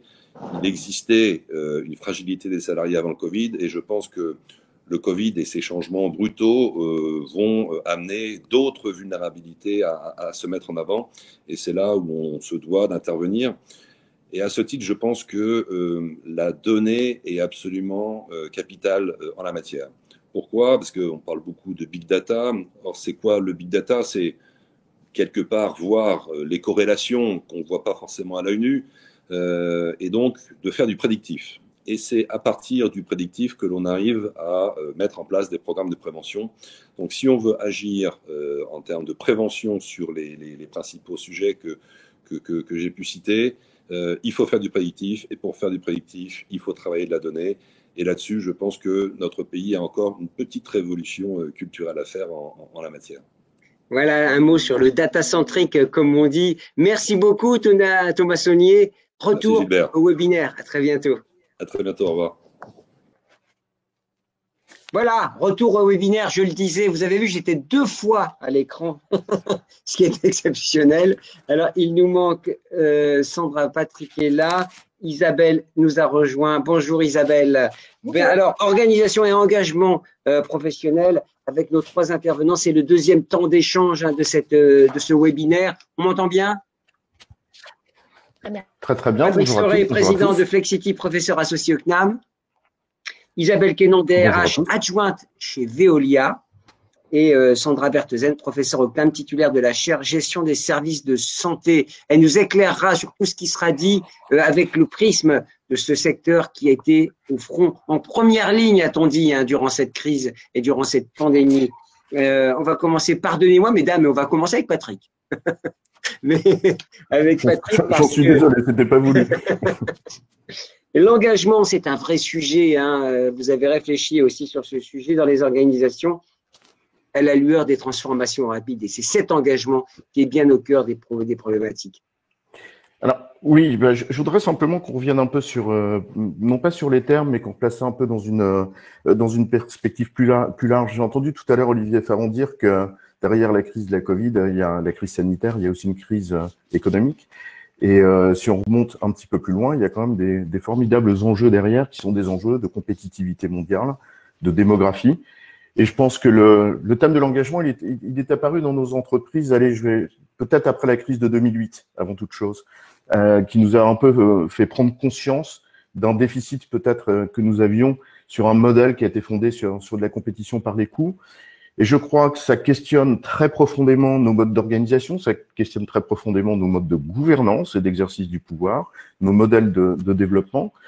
Et en cela, je crois que aujourd'hui, personne ne connaît véritablement la réponse. Enfin, entre des modèles d'organisation très tayloriens qui nous ont permis de faire des compétitions par les coûts pendant des années, l'exigence d'agilité, d'adaptation, d'innovation, mettez les mots que vous souhaitez, qui appellent des modes d'organisation peut-être différents et qui sont un peu antinomiques avec les précédents. Enfin, donc ça questionne tout ça. Et je pense que personne ne connaît véritablement les réponses. Et c'est sur ce terreau-là que se pose la question de l'engagement. Alors, les chiffres qui ont été donnés tout à l'heure, enfin les éclairages qui ont été donnés par Anne-Sophie Godon sont très intéressants de ce point de vue-là, parce que parler un peu d'une dissonance entre l'idée que les salariés se font d'un futur souhaitable et de ce qui va véritablement se passer. Et je crois que dans cette dissonance cognitive, il y a un truc très important. C'est-à-dire que, en d'autres termes, je pense qu'on est en train de prendre conscience que si on connaît pas les réponses organisationnelles et managériales qui vont nous permettre de résoudre ces antinomies, on a fondamentalement une certitude, c'est que ça se fera pas sans l'engagement sans faille de l'intégralité du corps social. Sauf que cet engagement, il se dédite selon certaines études quand on parle d'engagement dans l'entreprise, mais en revanche, quand on regarde ce qu'est véritablement l'implication des gens dans le travail, et je pense que la crise de la Covid a été frappante de ce point de vue-là, avec un trésor. Alors, le secteur hospitalier a été fascinant de ce point de vue-là par sa capacité d'implication dans le travail, et pour le bien commun, tout simplement. Et il y a une très bonne étude d'ailleurs de ce point de vue-là, qui est celle de la CFDT, je crois, en 2016, qui montre finalement que les gens sont très impliqués dans leur travail. Et je pense que dans cet interstice entre, d'une part, on se désengage de l'entreprise, mais en même temps, on est hyper impliqué dans son travail, il y a toute la question fondamentale du sens qui est en train de se poser. Je crois que la clé, elle est là pour les années à venir. En tout cas, tous nos intervenants précédents l'ont souligné. On rentre dans le vif du sujet. Merci Patrick, c'est bien, vous avez fait faire un pas de géant pour ce débat. Isabelle, dans une grande organisation comme la vôtre, parce que Veolia, par construction, c'est important. Donc, c'est un sujet important que vous avez mis au cœur de votre engagement, j'allais dire, de votre fonction. Parce que sans engagement au sein d'une grande entreprise comme la vôtre, c'est compliqué. Oui, alors vous savez, Veolia, c'est une grande entreprise, mais c'est une somme de plein de petites entreprises, parce que les métiers de Veolia sont les métiers. C'est encore plus compliqué, j'imagine, alors, s'il y a plein de petits. Je suis pas certaine. Notre métier, c'est les services à l'environnement, produire, distribuer de l'eau, traiter de l'eau usée, s'occuper des déchets, etc. Donc, ce sont des métiers qui sont très locaux, très, très locaux. Donc, on est une entreprise, alors, j'aime pas tellement ce terme, mais globale, à la fois locale et globale. Donc oui, je rejoins tout à fait ce qui a été dit par Patrick sur la question de l'engagement.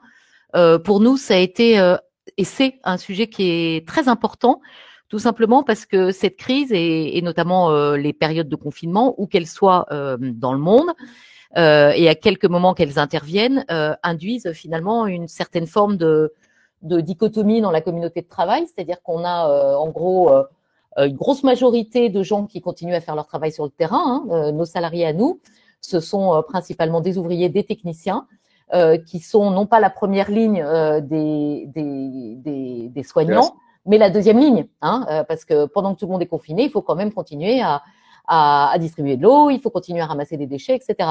Donc, nous, on les appelle nos héros du quotidien. C'est les services essentiels, ce qu'on appelle les services essentiels. Donc, une grosse partie de la communauté de travail qui est encore au boulot dans les conditions normales, entre guillemets, pas complètement normales en réalité, parce que les flux sont pas les mêmes, mais dans des conditions, on va dire, d'exposition et dehors, et parfois au contact du public. Bon. Et puis, une autre partie de la communauté de travail qui se trouve en télétravail. Voilà. Donc, d'ailleurs, quand on dit télétravail, alors moi, je suis désolée, je suis pas très, très fan du mot, parce que en vérité, ce qui est vécu quand tout le monde part en confinement quasiment du jour au lendemain, c'est pas du télétravail. Pour moi, le télétravail, c'est quelque chose qu'on choisit. sur lequel et l'employeur et le salarié sont d'accord. Ça pose d'ailleurs des questions par rapport à un certain nombre d'entreprises qui décident, on va dire, à l'occasion de cette crise, de le développer très fortement, de façon un peu unilatérale. Ce qu'on a vécu pendant le confinement, c'est un transfert forcé du bureau à la maison. Hein. Pour moi, c'est pas ça le télétravail. C'est pas la définition du télétravail. Il n'y a pas de choix. Et donc, on se retrouve avec des communautés qui sont séparées.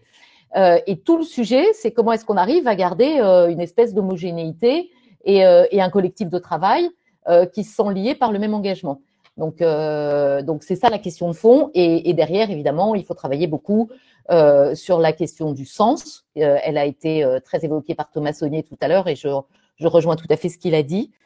On travaille évidemment beaucoup sur le management. Donc, dans la première conférence, on a beaucoup abordé ce sujet. Je vais peut-être pas y revenir, mais la question centrale, c'est la question de comment est-ce que les managers, ce qu'on appelle la frontline de management, c'est-à-dire les managers très opérationnels, hein, ceux qui gèrent directement des petites équipes sur le terrain, arrivent à maintenir un lien qui est le lien identifié par les salariés comme étant unique pour eux. Hein, c'est-à-dire que la question du sens au travail, elle dépend de comment est-ce que chacun se sent utile pour le service que la boîte va délivrer finalement à la fin. Voilà. Et puis il y a un dernier point qui me semble très essentiel. Pardonnez-moi, je termine là-dessus, mais parce que c'est super important. Je pense que l'engagement, le lien social, le rapport au travail, le rapport à l'entreprise, le sens, etc., est aussi beaucoup lié, cette crise nous l'a montré, à la question de la sécurité. J'insiste sur cette question de sécurité parce que ça peut paraître un peu basique, mais je pense que toutes les entreprises qui ont réussi pendant les périodes de confinement, mais aussi pendant les périodes de déconfinement, à montrer à leurs salariés que cette question était centrale et que l'entreprise mettait tous les moyens pour assurer la sécurité de ses salariés, sont des entreprises qui, si vous me permettez l'expression, rameront un petit peu moins sur le reste, sur l'engagement, etc. De toute façon, vous parlez de sécurité en interne et de l'impact en externe. Hein, vous parlez du sens, évidemment. Et l'impact dans la santé, autant vous dire qu'il était majeur. Hein, c'était en frontline. Hein, décidément, avec Cécile, vous êtes très sur les anglicismes. Hein, game changer, test crash. Comme j'ai vu que ça vous plaisait beaucoup, Gilbert, j'en ai rajouté un peu. Sandra, vous nous sortirez votre petite expression en anglais, j'espère aussi. Alors, dans la santé, justement, l'engagement, il est central. Sans engagement, on n'aurait pas eu les comportements quasi héroïques qu'on a eus et cette capacité de résistance face au mal, c'est un sujet encore plus d'acuité dans le secteur de la santé. Alors, tout d'abord, je voulais vous remercier, cher Gilbert, pour votre invitation. Merci à Newstank, merci à Malakoff Humanis pour cette belle rencontre depuis ce matin. On a l'occasion d'entendre de belles interventions.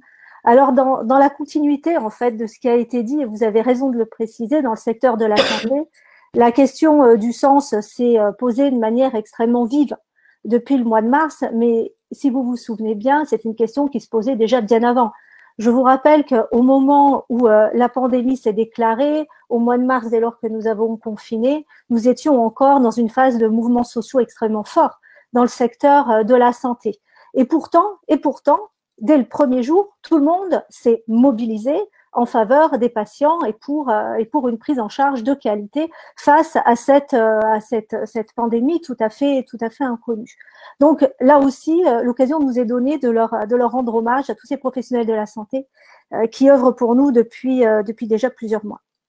Alors, ce que nous a enseigné, Alors, voilà. Désolé, on revient. Alors, on avait effectivement plusieurs webinaires en cours sur d'autres thèmes. Et effectivement, la plateforme Livestorm, vous voyez, la plateforme, parfois, elle bug.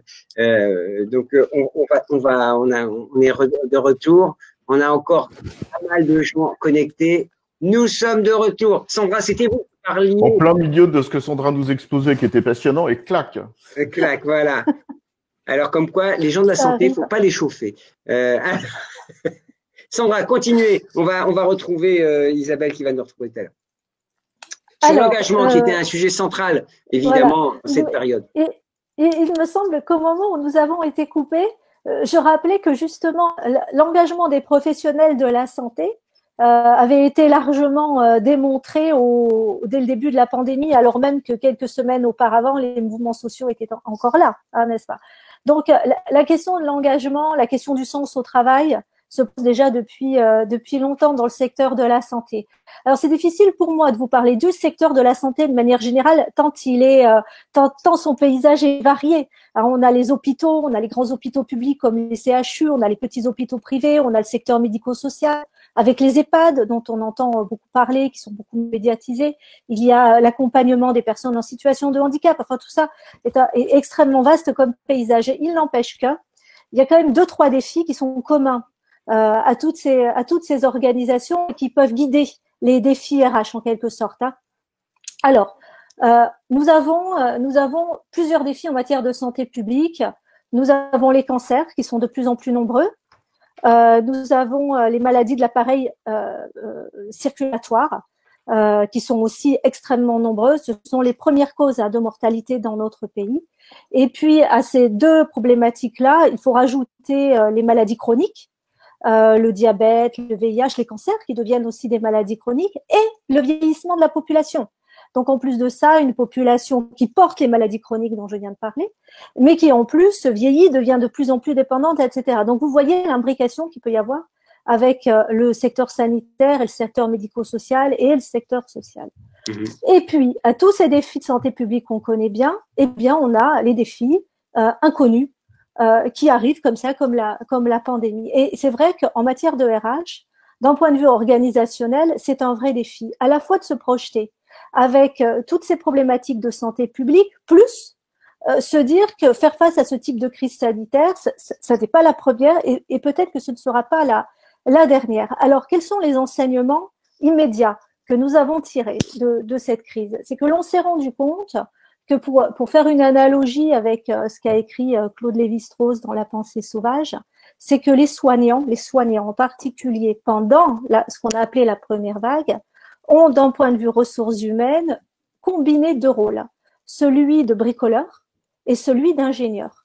Dans les organisations qui sont très liées à l'organisation classique dont Patrick parlait à l'instant d'ailleurs, des organisations, en tout cas dans le secteur sanitaire, fondées sur des principes que l'on pourrait rapprocher du principe taylorien, très très weberien, très très dans l'organisation bureaucratique, vous savez, avec l'organigramme à la Fayol, en râteau, vous voyez, où chacun est vraiment dans son service, dans son silo.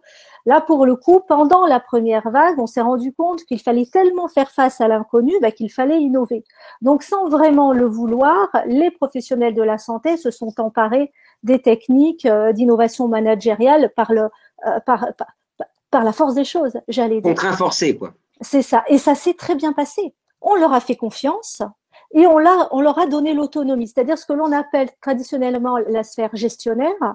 Les tutelles, mais aussi les managers, les cadres, les dirigeants de la sphère gestionnaire leur ont donné les moyens d'assurer cette innovation. Et ça s'est très bien passé. On a bien vu, pour reprendre une fois de plus les termes de Lévi-Strauss, que le bricoleur, eh bien, il fait avec les moyens du bord.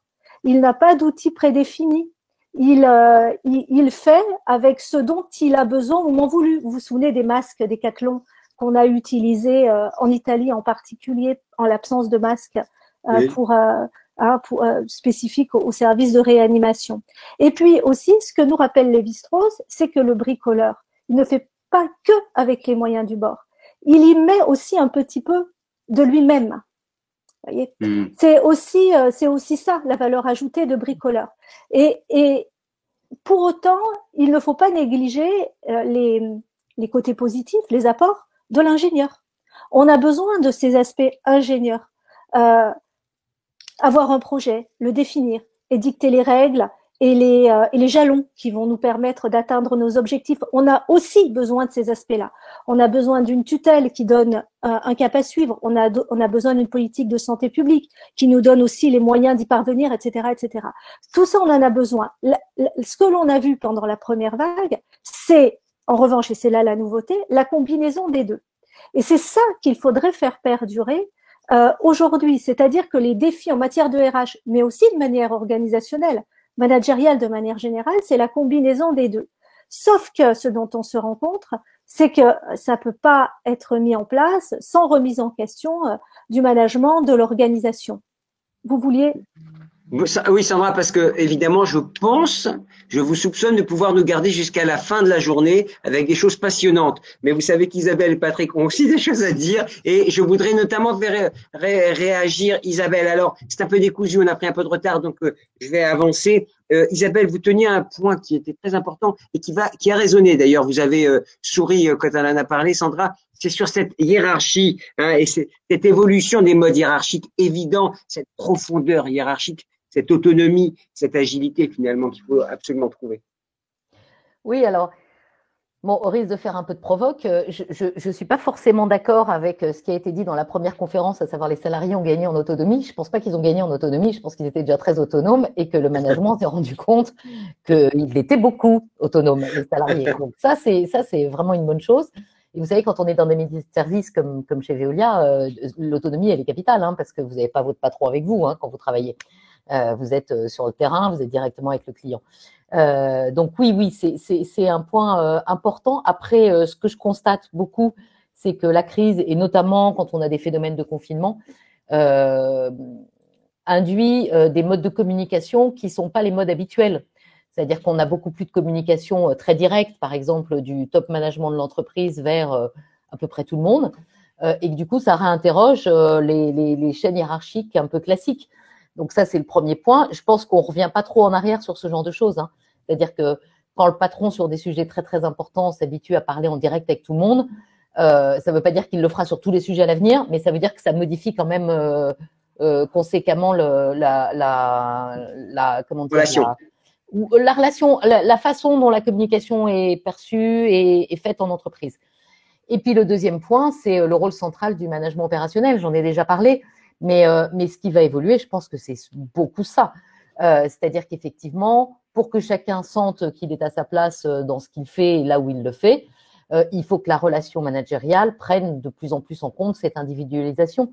Et on sait que c'est ça qui est difficile dans le management. Gérer une équipe en gérant tout le monde pareil, je caricature évidemment, c'est pas ça le plus difficile. Le plus difficile, c'est de prendre en compte la personne isolée, la personne très autonome, celle qui l'est moins, celle qui est fragilisée par la crise. Vous avez parlé des vulnérabilités avec Thomas Saunier dans l'intermède entre les deux conférences.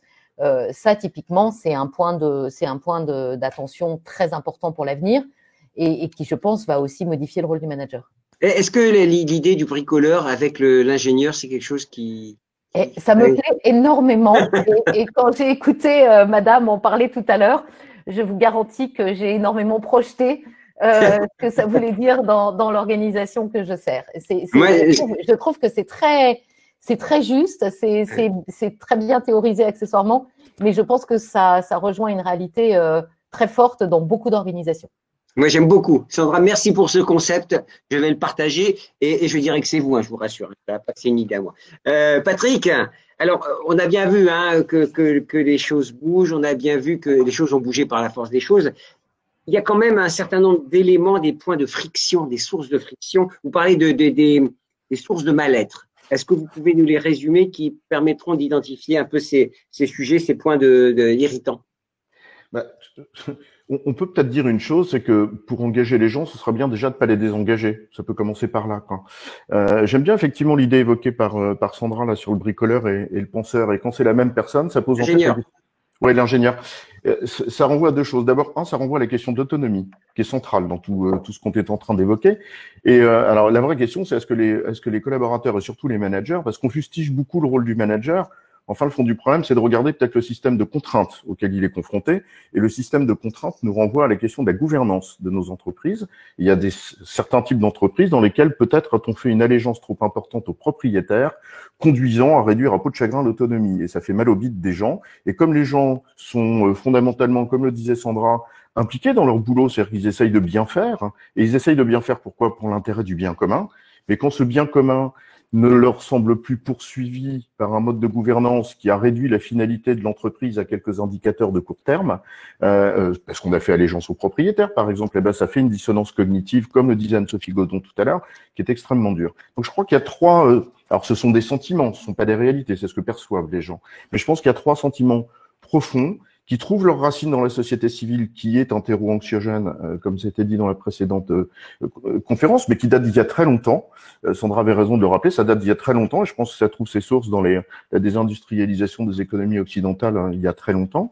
Il y a 3 sentiments qui se développent dans la société civile, et que nos entreprises, ou qu'un certain type d'entreprise, trop taylorisée, si j'ose dire, viennent amplifier de façon très très forte. Alors le premier, c'est le sentiment d'absence de sens. C'est-à-dire qu'il y a un décalage qui se fait entre l'idée que se font les gens de ce que devrait être une entreprise et la réalité à laquelle ils sont confrontés. Dans la tête des gens, une entreprise, c'est quelque chose qui donne sens, qui a une finalité, une mission, une raison d'être. Ça renvoie à l'entreprise à mission. Quelque chose qui donne sens au travail des gens et à l'intérieur duquel ils peuvent apporter une contribution individuelle qui se manifeste par un minimum d'autonomie. Et en absence de cette autonomie, la contribution individuelle, elle n'existe pas.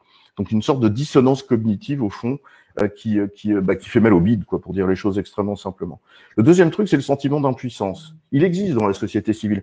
Je regarde un truc, parce que les gens sont tous sauf cons. Ils observent les choses.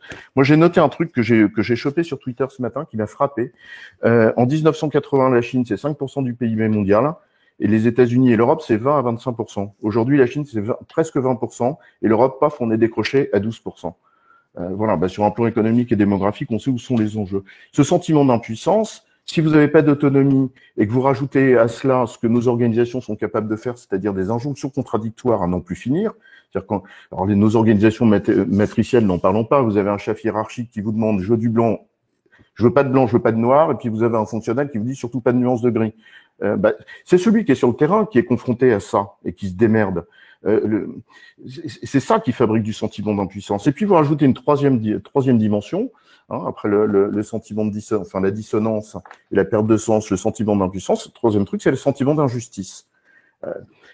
Beaucoup d'entreprises, on a tous forgé nos politiques de rémunération sur des mêmes modes, avec des politiques d'individualisation par des objectifs, dont on voit qu'ils sont parfois plus nuancé, Patrick, vous parliez de non-reconnaissance, vous parlez carrément d'injustice maintenant. Mais dans certaines entreprises, bien sûr. Est-ce que vous pensez une demi-seconde, et là, Sandra me contredira si je dis une énormité, mais je suis absolument convaincu que le personnel hospitalier, avant d'avoir besoin d'applaudissements, il a besoin de moyens. Il avait besoin d'avoir des masques, il avait besoin de... Enfin, voilà, je pense qu'à un certain moment, c'est ça qui est vécu comme une injustice. Et ces 3 sentiments-là, qui trouvent leur source dans la société civile, c'est le terreau anxiogène dont on a parlé, qui est renforcé par la multiplicité des crises, la crise de 2008, la crise sanitaire, l'absence de perspective, sont des sentiments qui sont profonds. Et je pense que si un certain type d'entreprise les amplifie, c'est on a poussé à son paroxysme un mode d'organisation qui fabrique que de la productivité. Et donc ça provoque 2 effets. Difficulté d'adaptation et d'innovation sur le terrain, et donc là, c'est très certainement une des raisons pour lesquelles les entreprises qui sont aujourd'hui en train de montrer une vraie capacité de résilience, ce sont celles qui sont pas agiles, ce sont celles qui sont efficaces, des merdes sur lesquelles c'est pas de l'organisation agile dont on a besoin, c'est de la gouvernance agile et de la gouvernance sur le terrain. Ce sera intéressant de regarder les chiffres. Je serais curieux de savoir, dans la grande distrib, quels sont les acteurs qui ont profité du premier confinement. Je suis assez certain que ce sont tous ceux qui sont organisés en mode local, les systèmes U, Leclerc, Intermarché, etc. C'est pas pour rien. Et je suis assez convaincu que l'une des réponses, peut-être, d'un point de vue organisationnel, et Isabelle a parlé de local tout à l'heure, même si le terme faisait l'anglicisme d'Isabelle pour faire plaisir à Gilbert, mais c'est certainement dans ces modes d'organisation qu'on va trouver une piste de réponse. Alors Isabelle, on aurait pu interviewer la grande distrib. Alors, il y avait Alexandre Bompard ce matin, le patron de Carrefour à la radio, qui a parlé de tout ça. Je crois qu'il a bien profité, même s'il n'est pas en local, il est en franchisé. Mais en tout cas, la grande distrib il est en Carrefour, c'est intégré. Je pense que c'est intégré. Alors, il parlait de franchise, mais bon, peu importe. De toute façon, en tout cas, c'est pas un local, c'est pas un Intermarché ou c'est pas un Leclerc. Isabelle, il demandait est-ce que dans la grande distrib, il se posait des questions, mais on va vous poser la question à vous tout de suite, puisque vous êtes un peu dans cette logique de territoire massif en termes d'effectifs, avec plusieurs segments hiérarchiques. Enfin bref, vous avez toutes les qualités de la grande distrib aussi. Oui, absolument. Ça ressemble beaucoup, je pense, parce que on peut pas délocaliser ces métiers-là, que ce soit la distrib ou que ce soit les métiers de Veolia. Moi, tout ce qu'a dit Patrick résonne énormément, et là où j'abonde complètement, Alors nous, on a la chance d'avoir cette dimension très locale, mais en fait, la productivité, elle vient pas de la enfin, d'avoir une entreprise pyramidale, pardonnez-moi, je vais pas y arriver, et elle vient du fait qu'effectivement, l'intelligence, elle est très locale et l'efficacité est très locale parce que on sert nos clients très localement. Je voulais aussi rebondir, et d'ailleurs, c'est assez rigolo parce que vous savez, quand on a fait toutes les entreprises ont fait des rétex de ce qui s'était, des retours d'expérience, pardon, de ce qui se passe pendant le confinement, pendant le déconfinement, etc. Et nous, ce qu'on a eu beaucoup en retour d'expérience par rapport à la période de confinement, c'est la rapidité de prise de décision. Il y a beaucoup de gens qui disent, bah, il y a un truc qu'on a fait là et qu'on aimerait bien pas perdre, c'est que les décisions se sont prises très rapidement parce qu'il n'y avait pas le choix, parce qu'il fallait décider très vite, parce qu'il fallait, si possible, ne pas se tromper dans les décisions. Donc, vous voyez, tout ça est alimenté aussi par tout ce qu'on a vu, observé pendant la crise. Je voudrais revenir aussi sur un des propos de Patrick sur le sens et la raison d'être. Alors moi, il se trouve que je fais partie d'une entreprise dont le patron a été un des premiers à parler de ça. Et en gros, à dire que l'entreprise n'est pas utile parce qu'elle est prospère, mais prospère parce qu'elle est utile. Antoine Frérot, il a dit ça il y a déjà longtemps. Je crois que maintenant, ça fait à peu près consensus, hein, cette idée-là. Je rappelle simplement, quand il a commencé à le dire il y a 3 ans, il était un petit peu seul, hein, y compris parmi ses collègues chefs d'entreprise. Et on s'est, nous, Veolia, doté d'une raison d'être dans laquelle on adresse tout ce qu'on appelle les parties prenantes de l'entreprise. Donc, effectivement, l'actionnaire est une de ces parties prenantes, mais il y a d'autres parties prenantes, hein. Il y a les salariés, il y a les clients. Pour nous, il y a la planète, parce qu'on intervient beaucoup sur ce registre-là. Et puis, il y a évidemment ce qu'on va appeler les territoires ou la dimension sociétale. Et on a complètement intégré cette dimension-là dans tous les aspects de l'entreprise, dans les plans long terme, dans les budgets, même dans la politique de bonus de l'entreprise. Parce que c'est notre épine dorsale, en fait. Voilà, c'est notre épine dorsale et on est absolument convaincus que si on n'intègre pas ça, c'est la mort assurée dans quelques années ou quelques décennies. Donc, c'est très important. Et le dernier point sur lequel je voudrais reboucler, c'est la notion de confiance, parce que pour moi, elle est quand même assez essentielle. Et cette crise, elle est essentielle tout le temps, mais cette crise, là aussi, agit comme un révélateur, comme un catalyseur. Vous savez, on dit souvent, moi, il y a une chose qui m'étonne beaucoup, et ça reboucle sur les modes de management. La confiance n'exclut pas le contrôle. Je suis sûre que vous avez déjà entendu. Ah, vous n'aimez pas ça, vous me l'avez dit. Voilà. Eh bien, je comprends pas cette phrase. Voilà, pour moi, c'est un oxymore, cette phrase. Justement, s'il y a de la confiance, il n'y a pas de contrôle. Donc, les modes de management, ils changent dans ce sens-là aussi. Plus de confiance, moins de contrôle, et ça veut dire aussi soulager les managers. Patrick l'a très bien dit, de tout ce qu'on leur demande, hein, de tous les reporting, toutes ces choses-là. Ça nécessite aussi une réflexion sur nos modes de gouvernance et sur nos modes de management. Ouf, ben il y a du boulot, hein. Non, mais c'est un bon enseignement. C'est un bon enseignement. Cette crise, elle n'a pas que des effets négatifs. On en tire aussi des choses, c'est ce que disait Sandra, on en tire aussi des choses très positives. Allez, on va passer aux questions. Excusez-moi, le temps passe. Sandra, évidemment, le bricoleur et l'ingénieur ont beaucoup plu à nos internautes. Est-ce que dans l'avenir, c'est le bricoleur qui demandera conseil à l'ingénieur quand il en aura besoin, et non l'ingénieur qui imposera ses choix au bricoleur? Eh bien, normalement, ni l'un ni l'autre. Ah. Parce que si on veut être vraiment dans une ambition d'appréhender la complexité des situations à venir, il s'agirait de faire en sorte que tous les collaborateurs soient à la fois ingénieurs et bricoleurs. Et ça suppose quand même une remise en question, ça a été dit hein, de toute façon depuis ce matin, ça suppose une remise en question de l'organisation de manière générale. Comment devenir à la fois bricoleur et ingénieur si on n'apprend pas à bien penser, si on n'apprend pas ensemble à poser les problèmes avant d'essayer de les résoudre. Et s'il y a des gens qui sont issus du secteur de la santé qui nous écoutent, ils verront très bien à quoi je fais référence, puisque la démarche qualité est une démarche obligatoire, réglementaire à l'intérieur des hôpitaux, en termes de qualité totale. Hein. Donc c'est extrêmement ambitieux. Pourtant, on n'apprend pas les relations entre les éléments. On n'apprend pas à les connaître, on n'apprend pas à les voir, on n'apprend pas à voir les boucles de rétroaction. Quel est le lien entre la mise en œuvre d'un nouveau protocole de soins et l'absentéisme 4 mois plus tard du personnel? En fait, qui le sait?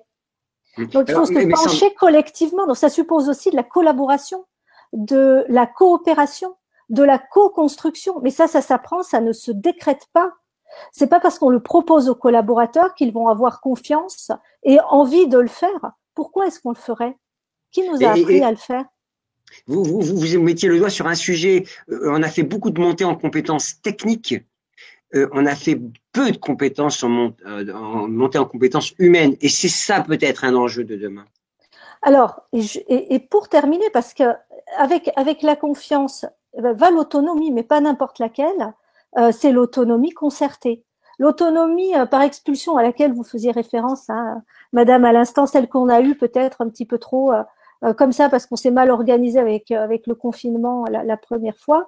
C'était un coup d'essai. Mais l'autonomie, elle est concertée. Elle est concertée avec son supérieur hiérarchique, elle est concertée avec son équipe. On nous donne les moyens de l'assumer. Et tout ça nous fait dire qu'on a besoin de développer des connaissances dites tacites. Et dans le secteur de la santé, ça n'est pas neutre. Ça n'est pas que apprendre à travailler ensemble entre professionnels. Ça veut dire aussi travailler ensemble avec d'autres professionnels de la santé, avec lesquels on n'a pas l'habitude de collaborer parce qu'ils ne sont pas à l'intérieur de l'organisation. Ce sont des praticiens libéraux à l'extérieur, ce sont des représentants de la tutelle, etc. Mais ça veut dire aussi collaborer avec les patients et avec leurs proches. Alors, on a des textes qui vont dans ce sens-là, qui engagent vers le sens de l'autonomie concertée et de la coopération, avec des textes liés aux droits des patients, à la démocratie en santé. Mais ça ne suffit pas. Bien sûr que ça ne suffit pas. C'est pour ça que l'on voit aussi ces initiatives se développer comme celle de l'expérience patient ou du patient expert.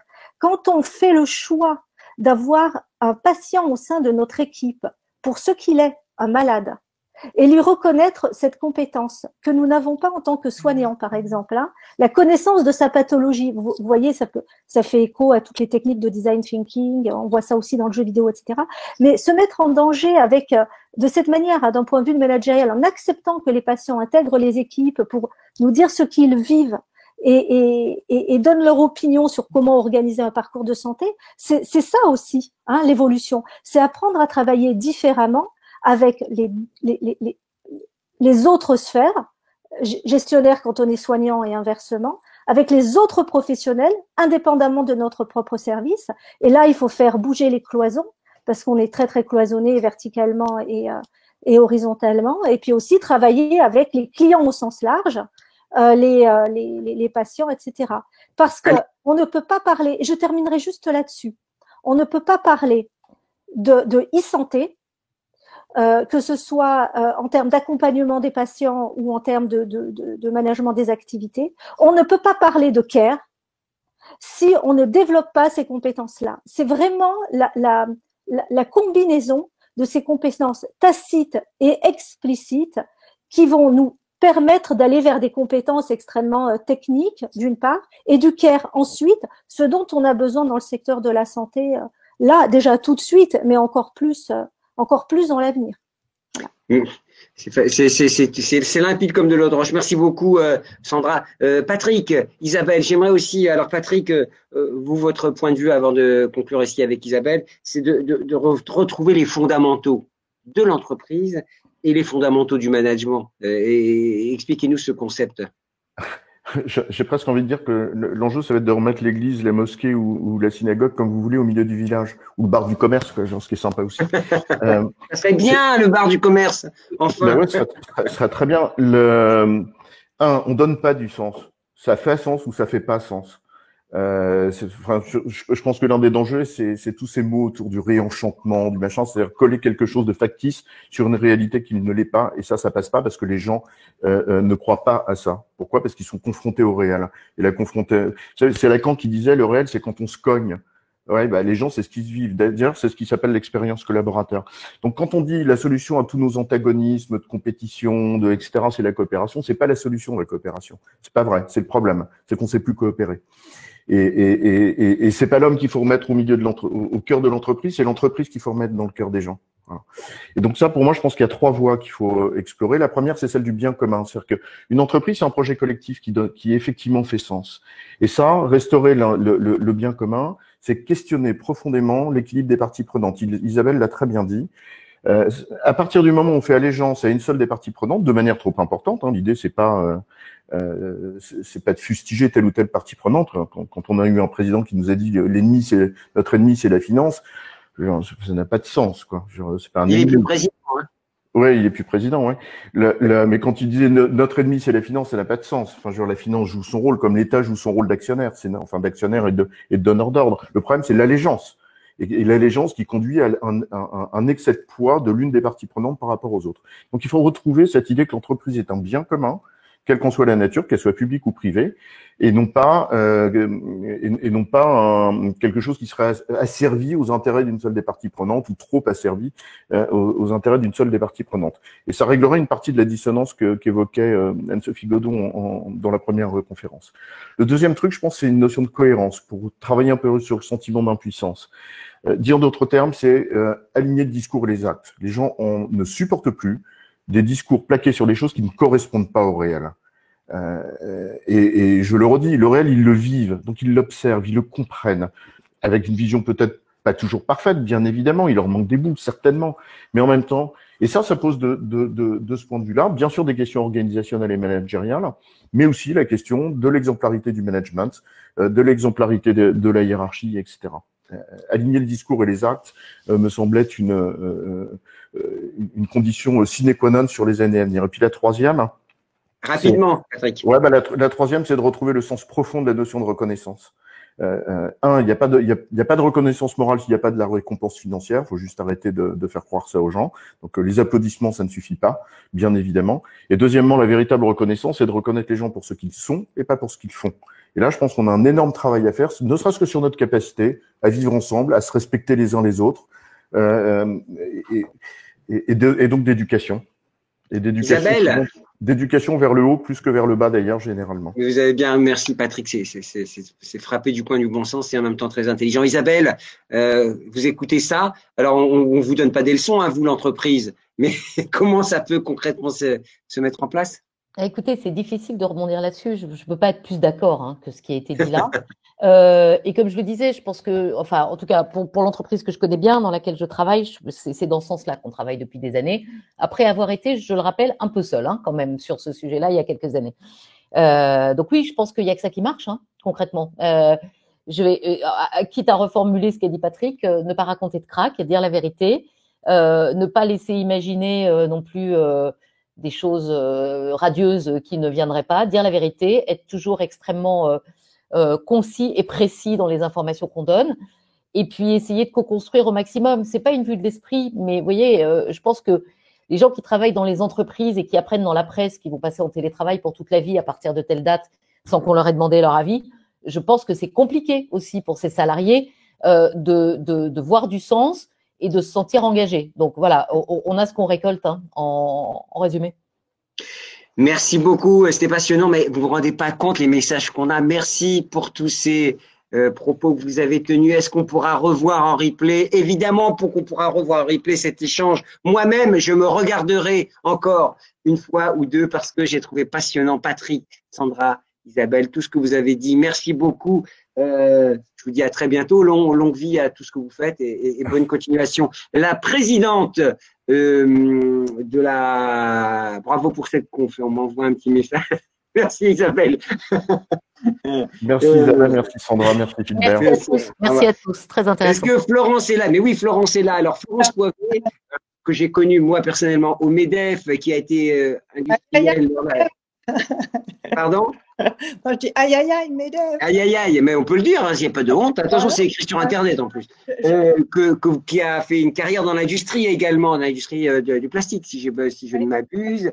Et puis qui est présidente de la fondation du CNAM et qui va conclure ces échanges. Alors, c'est passionnant, hein, Florence? Oh là là, formidablement passionnant. Alors, bonjour à chacune et à chacun. Je voudrais moi aussi commencer par dire un immense merci à Malakoff Humanis et à vous, Newstank, de nous accompagner dans cette réflexion d'évolution, de bouleversement du travail, de mode de travail. Ce sujet est absolument passionnant et moi, ce qui m'enthousiasme dans ce que j'entends depuis 2 heures, c'est que chacun des intervenants était formidablement concret et engagé dans le sujet de façon positive, avec une vraie volonté d'apporter des chants et des voix nouvelles. Et ça, je trouve, ça fait un grand bien.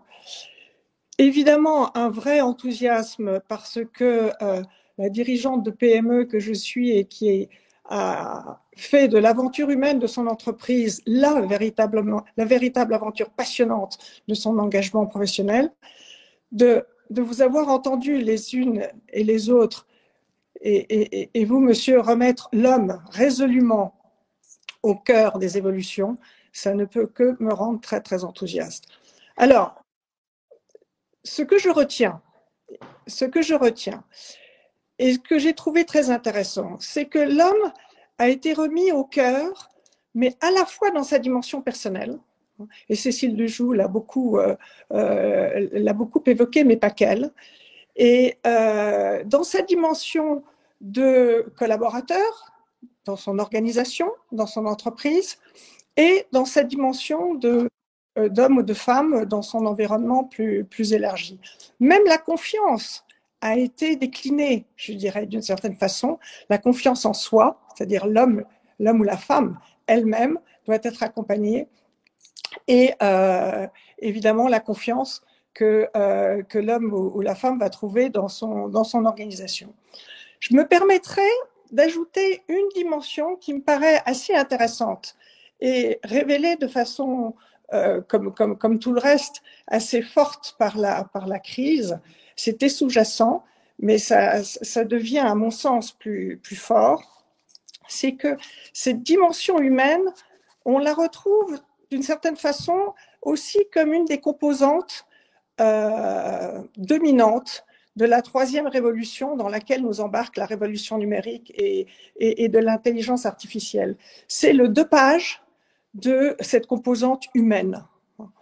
Et on en reparlera peut-être tout à l'heure, mais je trouve très intéressant de voir que, au fond, il va y avoir un regain de besoin de communication des hommes, d'attention, je dirais, de l'homme au service de l'homme. On avait un petit peu oublié au profit d'une accélération et d'une course vers des technologies et vers des progrès technologiques renforcés. Voilà, et ça, quelque part, ça s'appelle l'empathie. Et je pense que l'empathie est une dimension nouvelle dans le paysage et qu'elle fera différence. Et qu'elle fera demain différence sur un bon nombre de métiers. J'ai été étonnée hier au journal télévisé de découvrir que le département de la Manche avait pour témoigner dans le journal, une chargée de mission hospitalité. Voilà l'ouverture de l'humain qui va se développer de façon très forte. Alors, la crise a changé les choses. Et la dernière question pour vous, Florence, vous disiez que vous y reviendrez, mais la crise a changé les choses, a transformé la société, a transformé les organisations. Au fond, vous vous dites, comme Patrick, comme beaucoup de gens, on a remis l'humain au centre, les relations humaines au centre. Peut-être, on a bousculé le management, on a changé les choses pour replacer la relation à l'autre, tout simplement. Oui, le lien, la crise, le lien, la proximité, le territoire, c'est évidemment des dimensions très fortes. Alors, moi, j'ai beaucoup aimé l'expression, le slogan maintenant, qui va être notre slogan du bricoleur à l'ingénieur. Moi, je pense que, alors, elle est beaucoup moins fun, hein, la mienne, mais du collaborateur à l'entrepreneur. Je pense que à la fois cette autonomie que malgré tout un certain nombre ont trouvé en étant isolés, mais cette aspiration à l'autonomie, c'est pour moi, et c'est formidablement intéressant et enthousiasmant, un peu l'idée que chacune et chacun vont devenir un peu plus entrepreneurs de leur propre parcours, mais aussi entrepreneurs de la mission qui leur est confiée. Et évidemment, après, beaucoup de choses passionnantes ont été dites sur le management, sur la gouvernance, le sens, etc. Mais bien sûr que tout sera les grands enjeux que nous allons avoir, entrepreneurs, c'est d'arriver à articuler avec intelligence cette individualité, certains diront individualisme, hein, cette liberté de temps, cette liberté de lieu auquel chacun, et moi-même la première, ça me fait du bien aussi de temps en temps de retrouver cette liberté de temps et de lieu, on va aspirer, et je crois qu'il faut qu'on y réponde. L'étude de Malakoff Humanis a montré qu'il y avait des aspirations hyper lumineuses et intelligentes de la part des collaborateurs. Il faut qu'on les écoute, qu'on les regarde et qu'on voit comment les transformer de façon tout à fait pertinente et moderne. Et voilà. Et moi, je trouve ça très, très, très intéressant. Alors, il y a un sujet qui, oui, on a parlé de gouvernance avec le sens, avec l'éthique, avec le bien commun. On a parlé du management de transition, du management intermédiaire qu'il va falloir accompagner beaucoup, beaucoup, beaucoup. Moi, je pense aussi que dans cette dimension de chacune et chacun devenant entrepreneur, il y a un sujet qui me paraît extrêmement important, c'est donner les moyens à chacune et à chacun d'oser et de gérer le risque. Et de bien les mettre avec justesse en responsabilité face aux risques qu'ils vont devoir prendre. Mais tant mieux, tant mieux. C'est peut-être le sujet du prochain webinaire, Florence. Hein, vous nous donnez des pistes déjà. Et pourquoi pas? Et pourquoi pas? Moi, je pense que c'est fondamental et que je ne suis pas sûre que nous soyons, en tout cas dirigeante de PME que je suis, on le fait un peu au feeling, mais je ne suis pas sûre que nous soyons formidablement outillés là-dessus, encore. Ben, on va y aller de toute façon parce qu'il y a beaucoup d'intelligence au CNAM, hein, donc les gens réfléchissent et trouvent des solutions et des idées. C'est ça le plus important. On nous remercie, vous vous rendez compte, Florence, on nous envoie des messages pour nous dire merci de ces échanges, combien ils étaient denses et riches. Voilà, c'est la preuve qu'il faut de l'intelligence pour avancer. Hein. Ouais, merci à vous et de cette collective. Bravo, bravo et merci. Merci à tous. Je vous dis à un prochain webinaire puisqu'avec le CNAM, nous sommes partis pour une logique de webinaires tout au long de l'année. Ce sera avec grand plaisir que je retrouverai les enseignants et des experts des entreprises. À très bientôt et bonne continuation. Merci beaucoup Florence, bonne continuation, à très vite. Merci à Malakoff Humanis, j'allais oublier aussi le partenaire. À très vite. Merci à Claire aussi qui a organisé toute la partie technique derrière nous. Merci, au revoir. Au revoir.